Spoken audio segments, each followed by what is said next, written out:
मुंबई शहर में कुसुम नामक एक चॉकलेट बेचने वाली रहती है, जिसके हाथ के बनाए हुए चॉकलेट्स के सभी दीवाने होते हैं। कुसुम जी, आपकी दुकान पर मिलने वाले सारे चॉकलेट्स एकदम मस्त होते हैं। मुझे वो संतरे वाला चॉकलेट और काजू वाला चॉकलेट दे दो। वाह वाह वाह वाह वाह, क्या कमाल की डार्क चॉकलेट है। मजा ही आ गया। ऐसे स्वादिष्ट चॉकलेट तो और कहीं नहीं मिलते। आपके हाथों में अलग सा जादू है कुसुम जी। और उसी जादू के चलते आपके चॉकलेट्स इतने बेहतरीन बनते हैं। मैं अपने दोनों बच्चों के लिए अब ढेर सारी चॉकलेट्स खरीद कर ले जाऊंगा। हाँ। शहर में कुसुम अकेली ही रहती है। उसका इस दुनिया में कोई और नहीं होता। उसकी चॉकलेट शॉप बहुत अच्छी चल रही होती है कि तभी अचानक से एक दिन उसकी शॉप में सिलेंडर लीक होने के कारण आग लग जाती है और पूरी शॉप जलकर राख हो जाती है।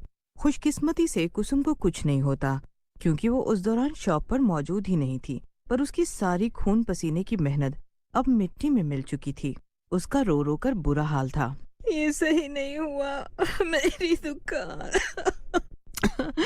इतनी मेहनत से मैंने अपना चॉकलेट का कारोबार, मैं इस कारोबार को इतना आगे तक लेकर आई, सब खत्म हो गया। अब मैं क्या करूंगी? अब मैं कहाँ जाऊंगी? हे भगवान। कुसुम के पास पड़े सारे पैसे दुकान में ही थे, जो अब दुकान में जलकर राख हो चुके थे। वो अपने 2-3 दोस्तों से मदद मांगती है, लेकिन कोई भी मदद नहीं करता। हालात बुरे होते जा रहे हैं। शहर में रहना अब मेरे लिए और भी मुश्किल होता जा रहा है। इससे पहले कि हालात बद से बदतर हो, मुझे यहाँ से जाना होगा। मैं अब अपने गांव जाऊंगी। वहाँ पर मेरे माँ पापा का एक छोटा सा घर है, जो उन्होंने बनाया था। मैं अब उसी में रहूंगी। बचे कुचे पैसों के जरिए कुसुम अब शहर से गांव के लिए रवाना हो जाती है। गांव में वो अपने घर में रहती है, जो कि बहुत छोटा होता है। पड़ोस की निर्मला काकी, जो कुसुम के स्वर्गवासी माता पिता की खास सहेली होती है, वो कुसुम को देखकर उसके पास आती है। तभी कुसुम उसे रो रो कर सब कुछ बताती है। हे राम, तेरे साथ तो वाकई बहुत बुरा हुआ कुसुम बिटिया, लेकिन तू चिंता मत कर और इस मुश्किल हालात में तो हार बिल्कुल भी मत मान। अरे सिर्फ तेरी दुकान जली है, तेरे हाथ की चॉकलेट बनाने की कला तो अब भी तेरे पास है। अगर शहर में सब कुछ खत्म हो गया है, तो तू गांव में अपनी एक नई शुरुआत कर सकती है लाडो। हाँ मेरी बच्ची, वैसे भी गांव में चॉकलेट नहीं मिलती। उसे लेने के लिए लोग शहरी इलाकों के बाजार में जाते हैं। अगर तू गांव में ही इतना स्वादिष्ट चॉकलेट बनाकर बेचेगी ना, तो सभी तेरे पास ही चॉकलेट खरीदने आएंगे। तू गांव में ही अच्छे खासे पैसे कमा सकती है। ये तो आपने बिल्कुल सही कहा काकी, लेकिन मेरे पास चॉकलेट बनाने का सामान खरीदने के लिए, ठेला लगाने के लिए कोई पैसे नहीं है। सारे पैसे खत्म हो चुके हैं। अरे मैं हूं ना, मैं दूंगी तुम्हें पैसे। क्या? हाँ, तू मुझे बाद में पैसे वापस कर देना बिटिया, लेकिन फिलहाल तुझे पैसों की ज्यादा जरूरत है। ये ले बिटिया, जाकर सारा सामान खरीद ला और एक नए सिरे से शुरुआत कर। धन्यवाद काकी, मैं आपकी हमेशा एहसानमंद रहूंगी। कुसुम अब सामान खरीद कर लाती है और गांव में ही अपना चॉकलेट का ठेला लगाती है। अरे वाह, चॉकलेट, वो भी हमारे गांव में। अब तो हमारे मजे ही मजे हैं। दीदी, मुझे वो वाला चॉकलेट दो और मुझे ये वाला। सभी बच्चों को कुसुम के चॉकलेट्स बहुत पसंद आते हैं। कुसुम की एक हफ्ते में ही बहुत तरक्की हो जाती है, जिसे देख निर्मला भी बहुत खुश होती है। शाबाश कुसुम बिटिया, मुझे पता था कि तू अपनी कला से जरूर आगे जाए। अभी तो बस शुरुआत है। धन्यवाद निर्मला काकी, अगर आप मुझे प्रोत्साहित करके मेरी मदद नहीं करती, तो ये सब नहीं हो पाता। इस सब में सबसे अधिक योगदान तो आपका ही है। ये लीजिए, आपके लिए मैंने शुगर फ्री चॉकलेट्स बनाए हैं। ना पापा ना, मैं ना खाने वाली ये चॉकलेट्स। वो मुझे तो डॉक्टर बाबू ने मना किया है मीठा खाने से, वरना मैं तो सबसे पहले खाती ना तेरे हाथ के बने हुए चॉकलेट। घबराइए मत काकी, ये चॉकलेट शुगर फ्री है, यानी इनमें मिठास तो है लेकिन चीनी नहीं है। चीनी के बिना भी इनका स्वाद कायम रहेगा और आपकी सेहत के लिए भी हानिकारक नहीं रहेंगे ये। क्या बात है, ऐसे चॉकलेट्स भी बनाती है तू? अरे वाह, फिर तो मैं ढेरों खाऊंगी। शुक्रिया शुक्रिया। कुसुम बिटिया, कोई बात नहीं। और ये रहे आपके पैसे।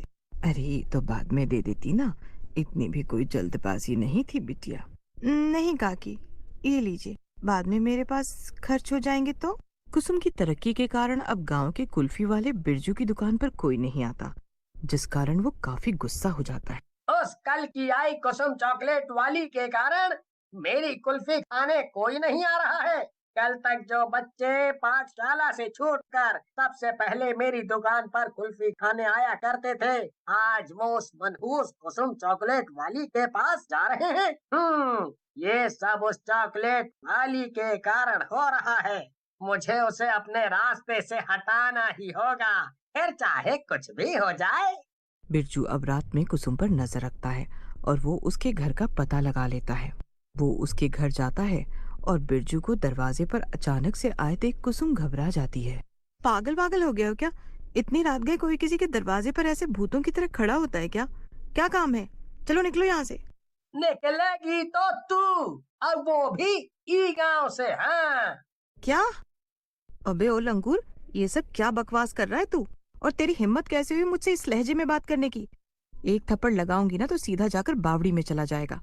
अबे चुप, बहुत हो गया तेरा नाटक कुसुम चॉकलेट वाली। बहुत नोट छाप लिए तूने ई गांव में आकर, अब हम तुझे और नोट नहीं छापने दूंगा। तेरे चॉकलेट ठेले के कारण मेरी कुल्फी के ठेले पर कोई नहीं आ रहा है। तेरे कारण मुझे कितना नुकसान हो रहा है, इसकी खबर भी है तुझे? आए, लोगों को जो पसंद आएगा वही तो खरीदेंगे। अगर तुम्हें अपनी कुल्फी बेचनी है तो कुछ ऐसा करो जिससे ग्राहक तुम्हारे पास आए। यूं मुझसे जलते रहोगे तो कुछ नहीं हो पाएगा तुम्हारा। चलो अब दफा हो जाओ यहाँ से। मैं ये गांव छोड़कर नहीं जाऊंगी, कहीं नहीं जाऊंगी। अब मैं यहाँ पर हमेशा के लिए रहने वाली हूँ। तुम चाहे कुछ भी कर लो, मैं तुम्हारे गुस्से से और तुम्हारी घटिया बातों से बिल्कुल भी नहीं डरने वाली। बिरजू गुस्से में वहां पर पड़ा हुआ पत्थर उठाकर कुसुम का सर फोड़ देता है और कुसुम वहीं पर मर जाती है। ये देख बिरजू बहुत डर जाता है। बिरजू कुसुम की लाश को ठिकाने लगा देता है और वो रात भर सो नहीं पाता। मुझे बस उस कुसुम को गांव से भगाना था, मारना नहीं था। अब मैं क्या करूं? कहते हैं ऐसे लोग मरने के बाद भी वापस आते हैं। और गांव में अब सब क्या सोचेंगे? वो कहाँ चली गई है अचानक से? नहीं नहीं, ये बात पुलिस के हाथों में जाए उससे पहले हमें कुछ करना होगा, जिससे कुसुम की मौत का इल्जाम किसी पर ना जाए, किसी को शक ना हो।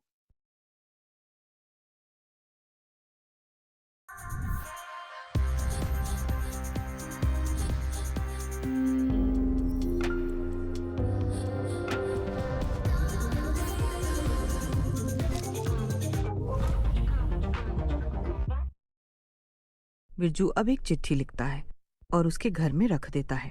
अगली सुबह जब निर्मला कुसुम के घर जाती है तब वो चिट्ठी पढ़कर उसके तो होश ही उड़ जाते हैं। हे भगवान, ये क्या है? कुसुम अब इस दुनिया में नहीं रही, लेकिन ये कैसे हो सकता है? वो इतनी खुश थी, उसने इतना बड़ा कदम अचानक क्यों उठाया? अरे मेरी बच्ची इस दुनिया में नहीं रही। निर्मला बहुत रोती है और धीरे धीरे ये बात पूरे गांव में फैल जाती है। बिरजू अब तांत्रिक के पास जाता है। बाबा, बाबा कैसे भी करके वो कुसुम को इंसानी लोक में मत आने दो, उसे चुड़ैल लोक में ही रहने दो।